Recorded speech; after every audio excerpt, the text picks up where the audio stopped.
داڑھی وہ سنت ہے کہ آپ اس میں پیسہ بچاتے ہیں، وقت بچاتے ہیں، خرچ کچھ نہیں ہوتا، بچتا ہے۔ اب ظاہر بات ہے ان تمام باتوں کے بعد بھی داڑھی نہیں رکھتے تو اس کا کیا مطلب ہے کہ ہمارے ذہنوں پر مغربی تہذیب کا اتنا غلبہ ہو گیا ہے کہ ہم وہ شکل و صورت اور شباہت جو بھی دنیا میں اس وقت عام طور پر ہے بس اسی کو اختیار کرنے کو ترجیح دیتے ہیں، اور حضور صلی اللہ علیہ وسلم کے سنت کی پیروی نہیں کر رہے ہیں، اور یہ چیز جو ہے میرے نزدیک بہت بڑی بات ہو جائے گی۔ من رغب عن سنتی فلیس منی، حضور نے فرمایا جسے میری سنت پسند نہیں ہے پھر اس کا مجھ سے کوئی تعلق نہیں۔ نیز نماز کے بعد دعا کرنا کسی حدیث سے ثبوت ملتا ہے یا نہیں؟ جہاں تک مجھے معلوم ہے، دیکھیے میں نے ان چیزوں کے اوپر کوئی تحقیقیں نہیں کی ہیں، اکثر چیزیں جو ہے کچھ علماء سے ان کی آراء کا جو علم حاصل ہوا اس کی بنا پر، میرے نزدیک اصل شے یہ ہے ہی نہیں۔ اصل شے قرآن کے اندر غور و فکر کریں، سوچ بچار کریں، اس کے وہ لوگوں تک پہنچانے کے لیے اپنا وقت صرف کریں، اور جو محکمات ہیں دین کے ان کو عام کریں، ان چیزوں کا جو ہے وہ۔ لیکن جہاں تک میں نے جو بھی مجھے علم حاصل ہوا ہے چاہے علماء کی صحبت سے یا سماعت سے، وہ یہ ہے کہ ثابت تو ہے کبھی کبھی آپ نے ہاتھ اٹھا کر نماز کے بعد دعا مانگی ہے، لیکن التزام ثابت نہیں ہے۔ ہمارے ہاں بدقسمتی سے ہمارے ہاں تو عام طور پر تصور یہ ہو گیا ہے کہ گویا کہ اگر دعا نہیں مانگی تو نماز ہی نہیں پڑھی، گویا کہ نماز کا کوئی جزو لازم بن گیا۔ یہ اصل میں مغالطہ ہے۔ خاص طور پر سب سے بڑی حماقت جو ہوتی ہے وہ نماز جنازہ کے بعد دعا مانگنا ہے۔ نماز جنازہ ہے ہی صرف دعا، صرف دعا کے لیے کھڑے ہوتے ہیں، اللہ کی حمد و ثنا، حضور پر درود و پھر دعا۔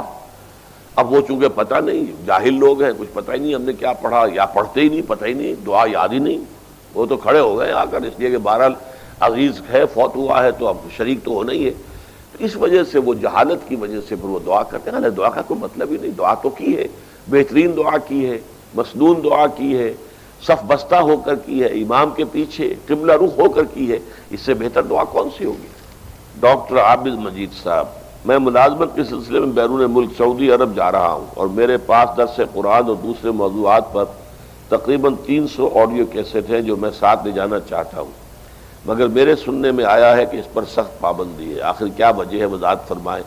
یہ وجہ تو آپ سعودیوں سے پوچھیے، یہ میں اس کا کیا جواب دے سکتا ہوں۔ وہ لوگ گھبراتے ہیں، اصل میں یہ دعوت جو ہے اگر وہ آپ صرف نماز کے مسائل بیان کریں، طہارت کے مسائل اور رمضان کی فضیلت اور روزے، تو وہ خوش ہے، لیکن آپ ملک کی بات کریں، سیاست کی بات کریں، ریاست کی بات کریں، خلافت کی بات کریں، تو یہ جو ہے معاملہ ان کے لیے ناقابل برداشت ہے۔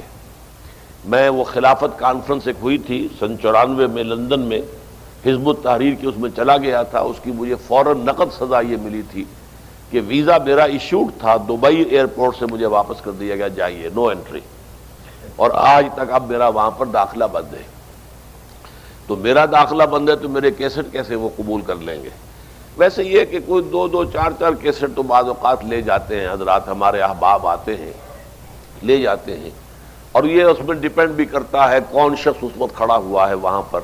کچھ لوگ ذرا نرم طبیعت کے ہوتے ہیں، کچھ سخت ہوتے ہیں، بہرحال رسک ہے آپ کے لیے، آپ دیکھ لیجئے۔ لیکن یہ کہ میں بہرحال اس کی وضاحت میرے ذمہ نہیں ہے، یہ سعودی حکومت کے ذمہ ہے۔ اچھا جی، سبحانک اللہم و بحمدک، نشہد ان لا الہ الا انت، نستغفرک و نتوب الیک۔